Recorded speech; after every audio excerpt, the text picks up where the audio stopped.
غم دی او لوی مصیبت دی چې په موږ راغلی هغه دا چې دا خوږ شخصیت او د عظیم شخصیت دی دنیا نه تللی د هغه د تلو نه بعد هر مصیبت او دا بیان د شیخ صاحب ډېر لازمي تر اخره پورې واورئ دی او موږ ته کم ښکاري کله چې پیغمبر صلی الله علیه وسلم د احد د غزا نه واپس راغی او د خلکو استقبال وکړو موږ هغه سیرت ذکر کړی و که زنانې پکې م ولاړې یا رسول الله پیغمبر صلی الله علیه وسلم کم ځای کې زنانې تپوس کوي بوډاګان تپوس کوي ماشومانان پیغمبر صلی الله علیه وسلم کم ځای کې ټول غم د دوی د پیغمبر سره دا سوچ نشته چې بچې خاوند او رور نو د یوې زنانې ته پکې دا وویلی شو رور دې مړ دی او پلار دې مړ دی پیغمبر صلی الله علیه وسلم چې ولیدو نو خوشحاله شو یا رسول الله چې تا وینم بیا د هغې نه به هر مصیبت راته وړوکی ښکاري یعنې چې ته یې بس صحیح ده پلار دې الله وبخي رور دې الله وبخي خاوند دې الله وبخي زوی دې الله وبخي خپل خپلوان الله دې وبخي خو چې ته یې تا وینم زما سترګې یخې شي ستا د لیدو نه بعد چې تا وینم ما ته هر مصیبت بیا وړوکی ښکاري د پیغمبر صلی الله علیه وسلم د دنیا نه تګ د دې نه بعد هر مصیبت موږ ته وړوکی دی زموږ په ژوند کې د ټولو نه قیمتي خلک هغه مور پلار دي د دې مور پلار د مصیبت دنیا نه تګ او مرګ دا لوی حادثه ده لوی مصیبت دی چې د انسان د ملا تیر ماتوي که زه یې داسې تعبیر وکړم د پلار تګ د دنیا نه او د مور دا د ملا تیر ماتوي د انسان خو چې کله ته دې طرف ته وګورې چې دغه عظیم انسان د دنیا نه تللی دا مصیبت به یې ته وړوکی ښکاره شي بچی د دنیا نه تله د ښځې د دنیا نه تله د خپلوانو مرګ غریبي بیماري مصیبت دا هر څه چې ته راجمع کړې او بل طرف ته دا خبرې چې پیغمبر صلی الله علیه وسلم د دنیا نه تللی دا هر څه به ته وړه وړه ښکاره شي دا ټولې خبرې به راته ډېرې کمزورې ښکاره شي چې دا څه خبرې چې دومره لوی مصیبت په دې امت راغلی دی انس بن مالک رضی الله عنه دې وضاحت به راشي انشاءالله ډېر ښه کیدای شي په روان بیان کې یوه هغه ورځ و چې پیغمبر صلی الله علیه وسلم مدینې ته راغی او دا مدینه وپړقېده او دا مدینې والا روزانه به وتو چې کله د پیغمبر صلی الله علیه وسلم د هجرت نه خبر شو او موږ د هجرت تفصیل ذکر کړی بیا هغې له نه ځمه روزانه به دوی د مدینې په دې باډر باندې ولاړو په دې غرمو کې به ولاړ او چې کله به د غرمو ډېر وسېزل نو بیا به واپس شو کورونو ته به لاړو سبا به بیا رالو او دغې شان و آخر هغه انسان دوی ولیدو چا په تمه باندې چې دوی ناست شو پیغمبر صلی الله علیه وسلم ابوبکر صدیق رضی الله عنه دواړه راننوتو او دواړو سپینې جامې اچولې او څنګه چې د مدینې والا د انصارو ولیدو نو ابوبکر صدیق رضی الله عنه باندې څادر ونیو سوری کړو هغوی هغسې پیغمبر دی نو ځکه چې هغه مشر ښکارېدو پیغمبر صلی الله علیه وسلم اگر که کشر نو پیغمبر هغه اشاره وکړه زه نه یم هغه دی انس بن مالک وایي چې هغه ورځ زه یې څه بیان کړم د هغه ورځې خوشحالي او د هغه ورځې هغه دې کې شک نشته چې دې نه بله غټه څه خوشحالي چې پیغمبر صلی الله علیه وسلم د چا کلي ته راشي وایي مدینه وپړقېده او یو هغه ورځ وي چې زه څه بیان کړم غم د هغه ورځې چې پیغمبر صلی الله علیه وسلم موږ په خاورو کې کېښوه خاورې مې په واړولې او دا مدینه مې په موږ باندې تکه توره شو او ډېر ګران کار دی او را به شي انشاءالله چې فاطمه رضی الله عنها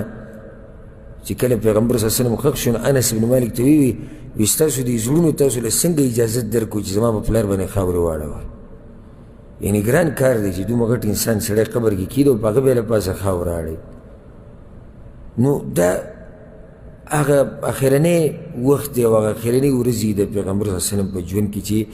د یوې خبرې سره زموږ د زړه غوښه پاتې کېږي زموږ د زړه ټوټه ورسره پاتې کېږي د یوې لمحې سره د یوې خبرې سره د یوې واقعې سره د یوې قصې سره زموږ زړه پاتې کېږي په دې سیرت کې او دا په دې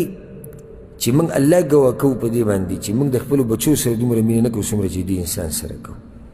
موږ د خپلې ښځې سره دومره محبت نه کوو څومره چې دې انسان سره کوو د خپل مور پلار سره دومره محبت نه کوو څومره چې دې انسان سره کوو دا دنیا ټوله دا دنیا وما فیها دا ټوله دنیا ورب الکعبه که د دې انسان په مقابله کې موږ ته د ماشي د وزره هم راښکاري د هر څه قربانو دا تشه دعوه نه ده دا زمونږ ایمان دی، دام عقیده ده، دام منهج دی، دام ژوند دی. په دې ژوند تېرو، په دې به مرو انشاءالله، په دې به راپاسو. مونږ ته ټول نه ګران دکه انسان دی. او د دې انسان د لاسه او د دې د سنتو د لاسه خلک مونږ سره دشمنیانې کوي. څوک راته وابیان وایي، څوک بې مذهبه، څوک بد مذهبه، څوک را باندې بدنامۍ لګوي، څوک زمونږ شخصي مسلو کې ګوتې وایي، تر دې چې خلکو ښځه زما یاده کړې ده، مور یاده کړې ده، خور یاده کړې ده، لور یاده کړې، هر څه دې هر څه ته تیار یو، دې هر څه ته مونږ غاړه ایښودې ده، دې هر څه ته تیار یو. خو دا انسان چې نوم صرف یو پیروال وکړه او په ده باندې درود ووایو، نو زموږ دې زړه ته دومره سکون ورسي، دومره سکون چې د هغې تپوس مه کوه. نو چې کله د دې انسان سره د قیامت په ورځ میلاو شو، بیا په جنت کې د سره ګاونډیان شو، بیا د ده دیدن په جنت کې کوو چې هغه به څنګه سکون او هغه به کم اطمینان او هغه به کومه خوشحالي چې موږ دغه انسان صرف یو نظر وینو. د چا په باره کې انس ابن مالک چې ووایي چې مدینې ته راننوتو، مدینه رڼا شو، او چې د مدینې لاړ نو مدینه تکه توره شوه. زموږ د ارمان دی چې دغه انسان وینو چې ما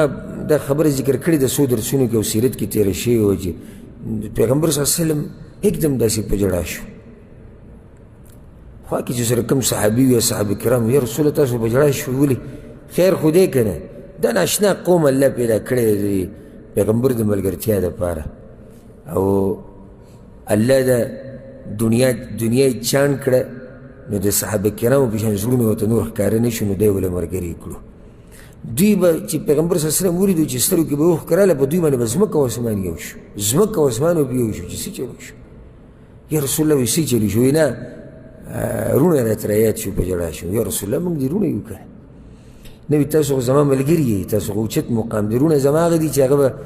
را روان وخت کې راځي او زه به یې لیدلی نه یم، په ما به ایمان راوړي، او ما سره به دومره محبت کوي چې دومره به د بچو سره نه کوي، او د ښځو سره به نه کوي، او دنیا سره به نه کوي. کم پیغمبر چې زموږ دپاره په هغه وخت کې جړلي او د سترګو نه اوښکې تللي. زه تا نه درته تپوس کوم، ته چې ته هغه په شوق کې راغلی او رایت شوی دی، ته چې ته دې پسې جړلي، چې ته زړه دې داسې ټوپ والی چې دغه پیغمبر مې ولید ځان له ناسې او په ژړا شوی، که نه صرف په دنیا پسې ژړا او په بچو پسې ژړا او په ښځې پسې ژړا. هغه امت به زه څه تذکره وکړم چې کوم امت د کرکټ میچ په بیللو باندې جاړي، کوم امت د ډم په مرګ باندې جاړي، کوم خلک د یو فاسق فاجر انسان په مرګ باندې جاړي، او چېرته پیغمبر یې نه هدایت کړی چې په هغه پسې په ژړا شي. زه به څنګه نه جاړم په دې پیغمبر پسې، زه به څنګه نه خفه کېږم د ده په سیرت په ختمېدو باندې چې هغه وخت کې په موږ پسې جړلي، هغه روڼه راته رایاد شو چې په ما به ایمان راوړی او زه یې لیدلی دی. نو د دې انسان د ژوند د اخرنۍ ورځې یو څو لمحې دي، او هر یعنې هره مرحله چې تېرېږي، هر وخت چې تېرېږي زموږ زړه پکې پاتې کېږي. دا د شیخ صاحب قیمتي بیان چې تاسو واورېدلو، دغه شان ضروري او اهم بیانونو لپاره تاسو زموږ سره اوسئ. ملاویږو په یو نیکسټ ویډیو کې. موږ له راکړئ اجازت. السلام علیکم ورحمة الله.